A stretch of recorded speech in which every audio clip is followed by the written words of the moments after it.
Today, we are really excited to welcome our special guest. This is Mark Garrett.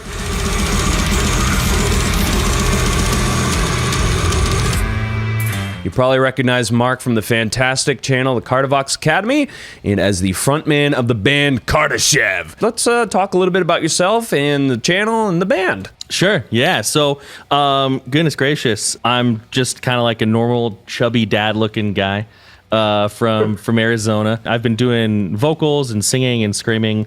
I always forget when I started. So like 12 to 13 years is a rough estimate. It's been a while.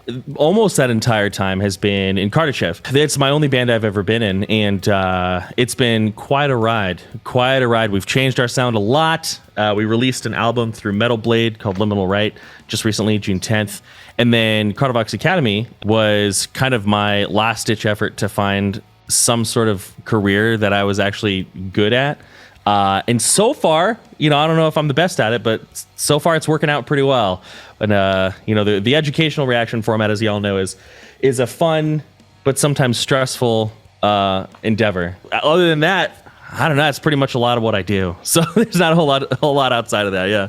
I would say you dominate the format, and you had just brought up your massive achievement, which is Liminal Rite, which just came out June 10th. It's a phenomenal record, and it's got to be like this monument for you guys, a big piece of celebration for Kardashev. How do you feel about the record and its response so far? A lot of feelings, honestly. That's a good question. A lot of feelings. So yeah, it's a big deal that we didn't really expect. I mean, obviously we've still got a lot of room to grow and a lot of steps to climb. But releasing a full length on Metal Blade was kind of crazy. And we knew that we were going to get a bigger reach, but I think we were all a little bit surprised at how big the reach was. And we've had features in Kerrang and Decibel, which I never really thought would happen.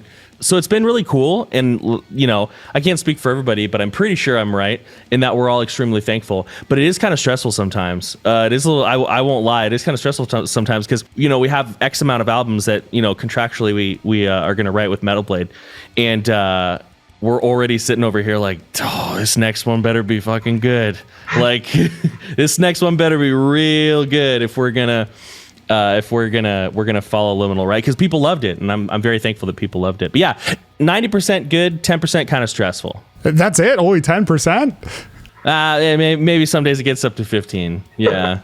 That's awesome, man. And congratulations again. And with that said, I mean, there's a lot of great stuff on that record and clearly a lot of inspiration. So what is your first pick for an album that's a big inspiration for you? So this whole thing is kind of tough because I've listened to so much music over so long, it all kind of like blurs together, and it was like at very different eras of my life. But I think one of the most influential bands or albums and bands for me, along with the band, is Dot Neon, or maybe it's just pronounced Neon, by Lantloss, specifically the song Pulse Surreal.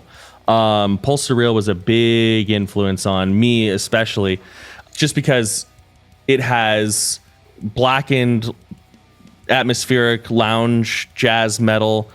I think before, possibly, I'm not making any claims here, but possibly before like that was even like a thing.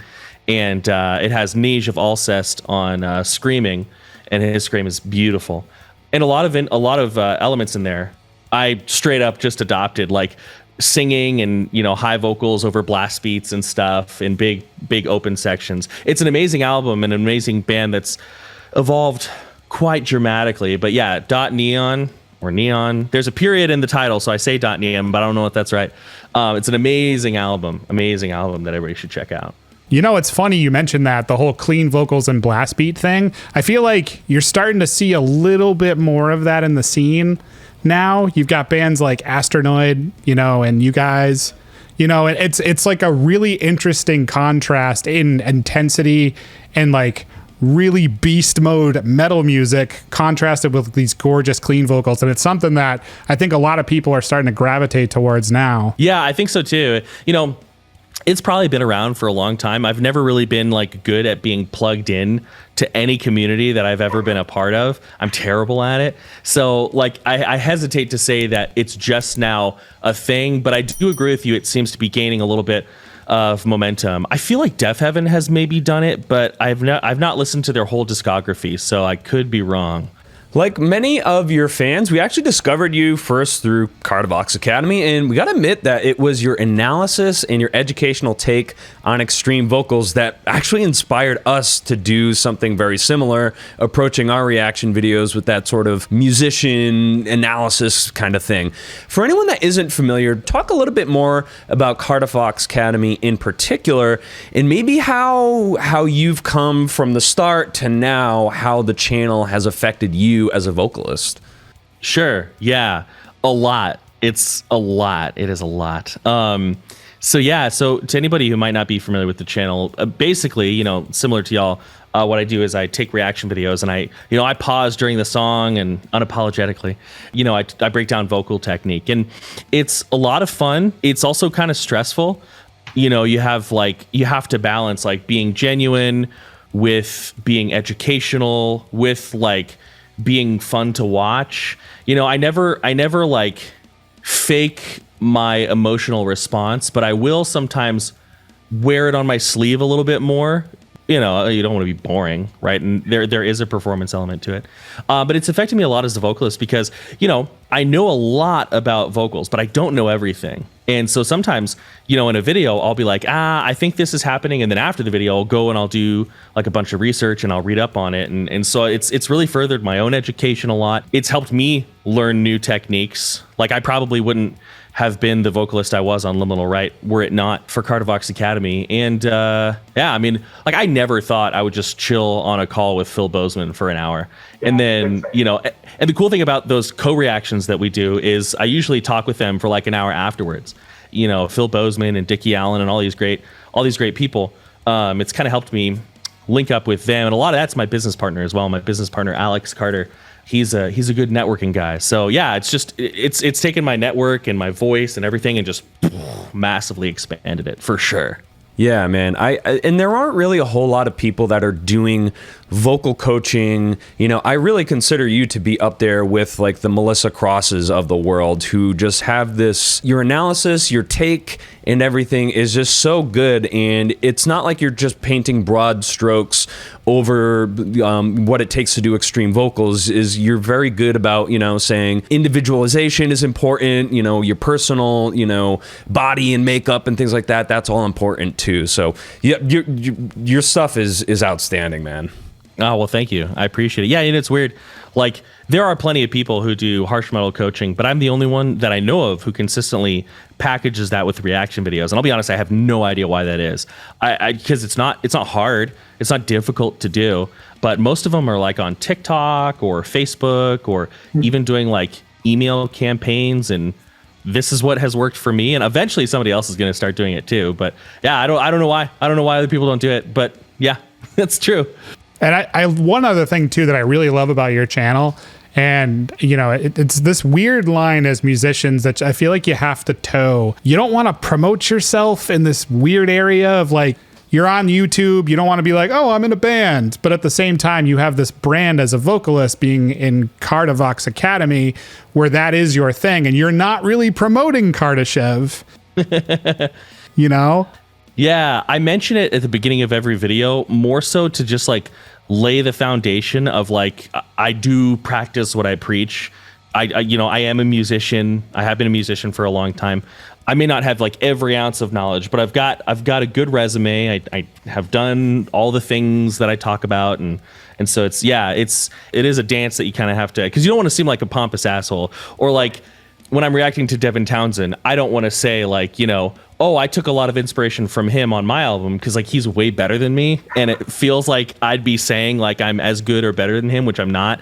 And that's, I don't know if you guys run into this, but that's a spicy type of comment that sometimes you get, people being like, oh, you're just trying to be Will Ramos. And it's like, no, I will never sound like Will Ramos. Like, what? I even said that in the video. What are you talking about? That's a great point, man. Really, really great point. Go ahead with your second choice for your record that was very inspirational for you.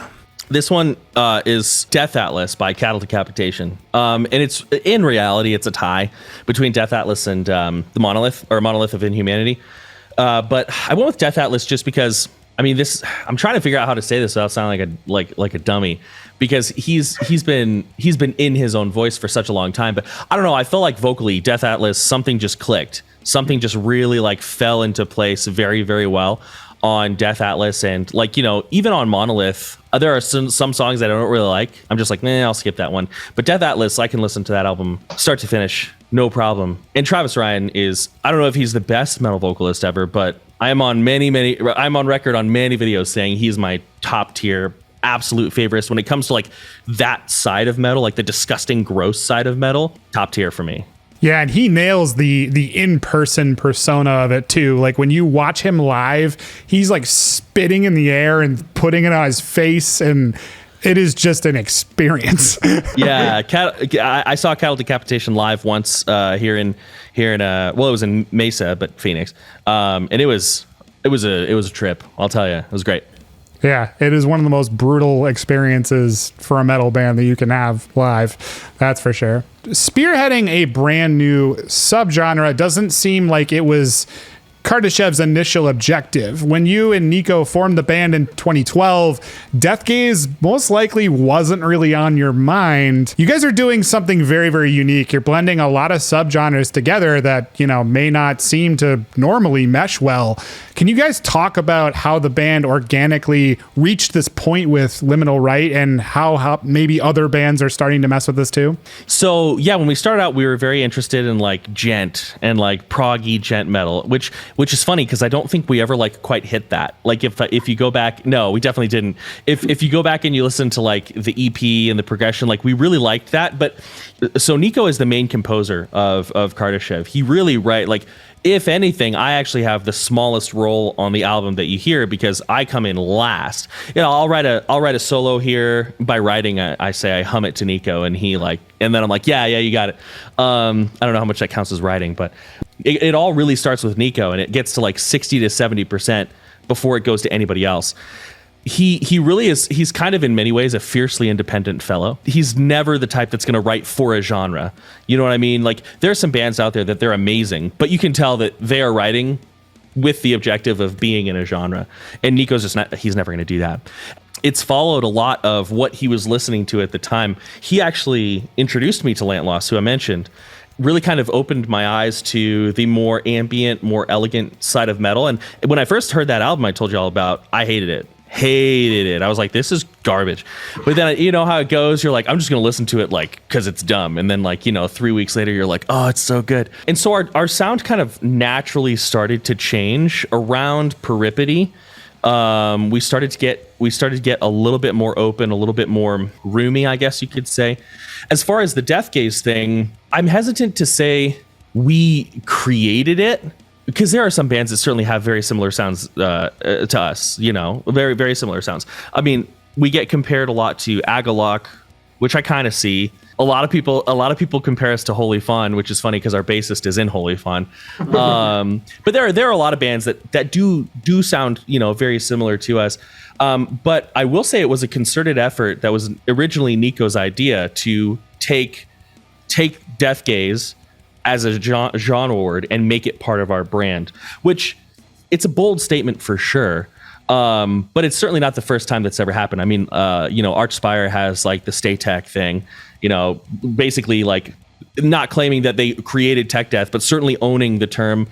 There was another band, I can't remember who they were, but they had like patches and stuff. It's a death fucking metal, right? Yeah. So it's kind of like that. It's kind of like that, honestly. Are we like the first or only Death Gaze band? Probably not.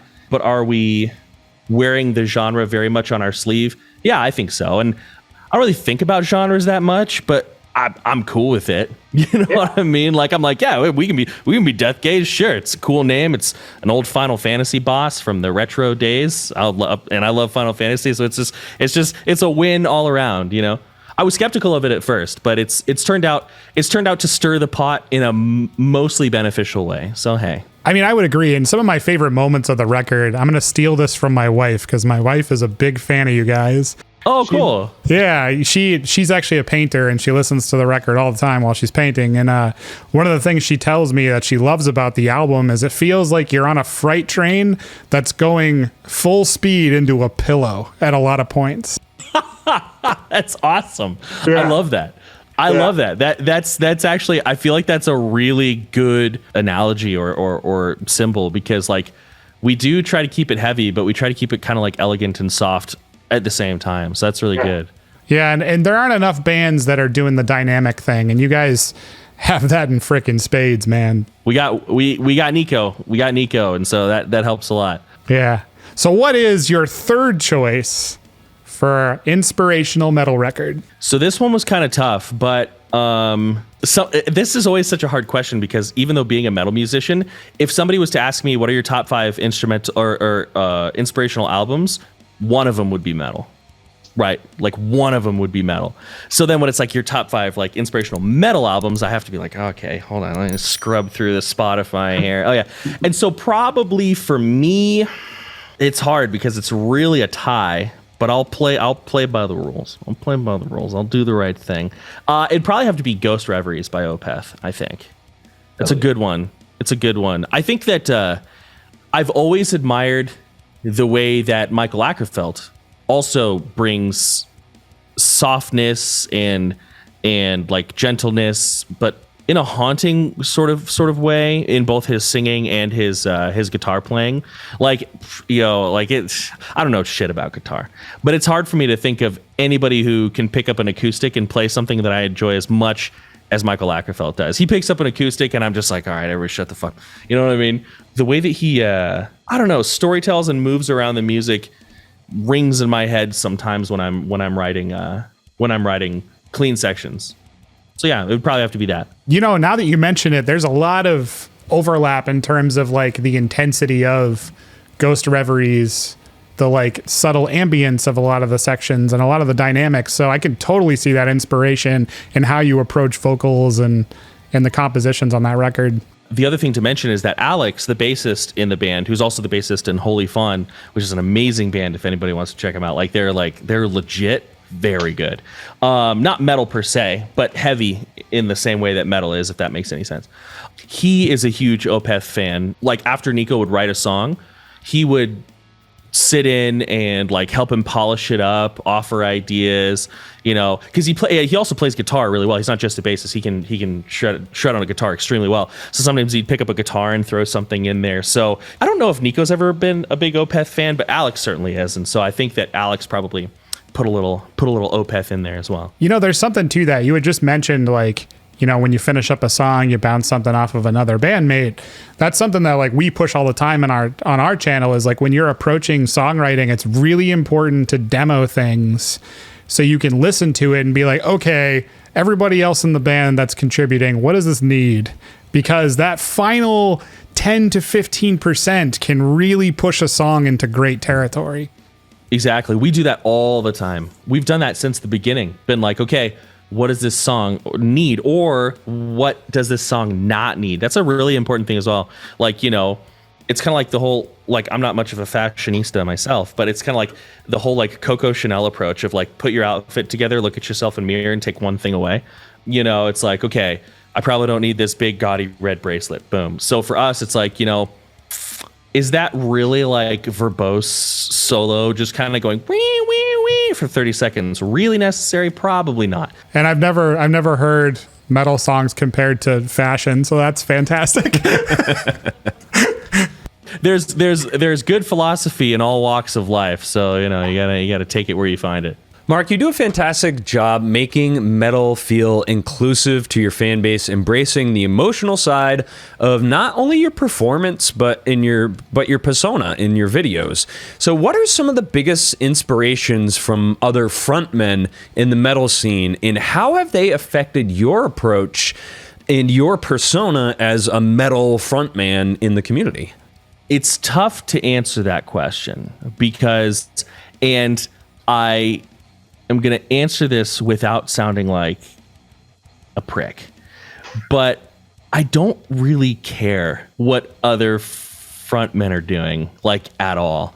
I do, like, you know, I love the way that like Phil Bozeman like snakes around on stage, and I love the way that Gall is one of my favorite vocalists as well. That Gall just like stands there wide-eyed staring, and he doesn't even move, and you're just like, this is the deadliest statue I've ever seen in my life, right? when we used to perform, I used to step on stage and like I would get like this like high, and I no substances or anything, but it sounds dramatic, but I would feel like I was in just like this altered state of like consciousness where it was just like light and color and sound, and then the set was over and I'd be like, whoa, where the hell am I? Right. And so for me, it's a lot more, even in like music videos, it's chasing that feeling. So it's cool that other people are watching, and it's cool to share that music and that experience with people, but I'm kind of in it for myself in a way, because I want that hit. I want that like feeling of like leaving my own body. And that is something, you know, that you mentioned that I try to encourage, because I think, you know, it's a lot better than it used to be, but metal can be a very gatekeepy kind of place. And so, you know, sometimes people are like, oh man, like, and I've thought this about myself too, like maybe I should like wear more band shirts, or maybe I should like, you know, do this or that or the other. And then I'm like, nah, like I like to shop at Target. I like having a sensible haircut, you know, I like, you know. And so if I can just be like this goofy goober who can also like drop some like nasty lows, you know, maybe other people can watch my channel and see the small little sliver of success I've had and be like, you know, I'm just going to get up there and I'm going to be myself, whoever that is. Because I think metal still has some room to grow, and inclusivity and diversity for sure. Very much. Very much. Yeah, I 100% agree with you. And like, I really appreciate the sentiment of, you know, just being a guy that shops at Target and has fun with the genre, because at the end of the day, it really just comes down to expressing yourself in a way that you get something out of it. And really, once you get to that point and you nail it and people can like connect with you on that level, that's when you've like hacked it. And I feel like you've and you did a really fantastic job recently, not to get a little heavy here, but also to get a little heavy. You know, you had addressed the whole Trevor Sternad thing, and you know, your story there of how you felt connected to him over such a small moment was, I think, very impactful and something that the community needed at the time. And I feel like that's just in you, and you have that this innate ability to connect with people on that level. I hope so, man. That would definitely be really cool. And it's important to note as well, and thank you for the kind words on that video. It's important to note as well, like, just, you know, just like there's me who's like, you know, walking down the street and nobody would be like, oh, this dude's like a total metalhead.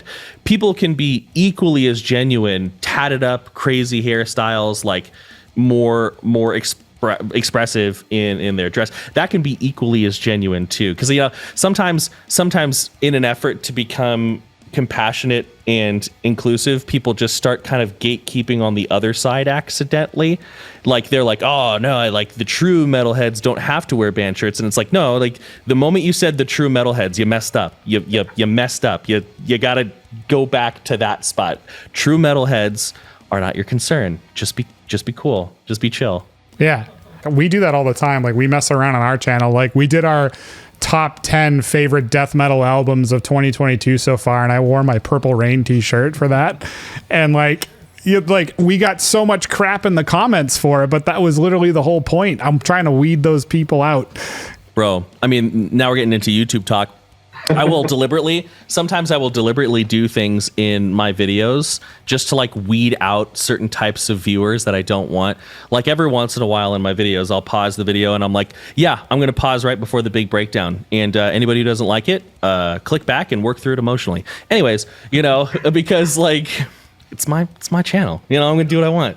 That's very inspirational as well to other content creators. And, you know, people pay attention to that. At the end of the day, remember that you're doing this for you. Fourth and final inspirational record, man. What do you got? So I hope this isn't bad, but it's another Lantloss album.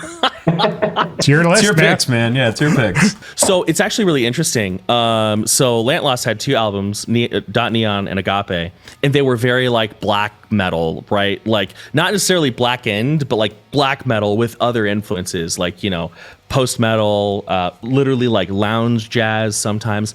And then Melting Sun came out, and Nish had actually departed from the band.